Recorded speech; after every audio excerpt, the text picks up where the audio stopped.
اس سال کے آغاز پر جب مشیگن یونیورسٹی میں زیر تعلیم 40,000 سے زائد طلباء کی بڑی تعداد کو کرونا وبا کی وجہ سے گھر واپس بھیجا گیا تو علاقے کے چھوٹے کاروباروں پر اس کا گہرا اثر پڑا۔ یہ ایسے ہی تھا جیسے برف کے بغیر برفانی طوفان۔ فٹ پاتھ پر کوئی چلنے والا نہیں تھا، سڑکیں سنسان تھیں۔ ستمبر میں نئے تعلیمی سال کے آغاز پر کالج کیمپسز میں بھی کچھ کلاسز کا اہتمام کیا جائے گا۔ اس خبر سے اسٹوڈنٹ کسٹمرز پر انحصار کرنے والے کاروبار امید اور بے چینی دونوں محسوس کر رہے ہیں۔ جسٹن ہیرک ایک ریسٹورانٹ کے مالک ہیں۔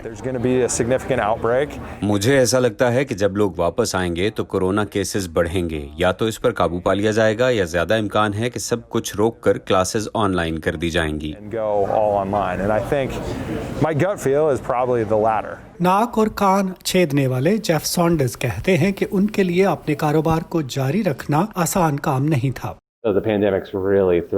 کرونا وبا نے ہمیں بہت سی مشکلات سے دوچار کیا، ایسے میں غیر معمولی انداز سے ہی کاروبار کو جاری رکھا جا سکتا ہے۔ کسی زمانے میں بہت چلنے والی expressive royal coffee shop corona بحران کی وجہ سے بند کر دی گئی۔ اس فیصلے پر مشیگن یونیورسٹی کے طلباء خوش نہیں۔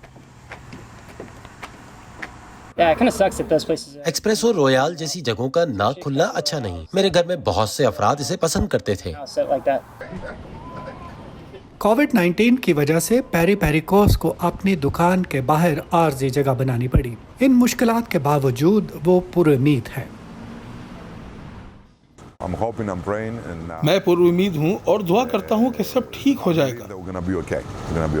چھوٹے کاروباروں کے مالک یونیورسٹی طلباء اور معمولات زندگی دونوں بحال ہونے کے منتظر ہیں۔ مریاما ڈیالو کے ساتھ ندیم یعقوب، وائس آف امریکہ۔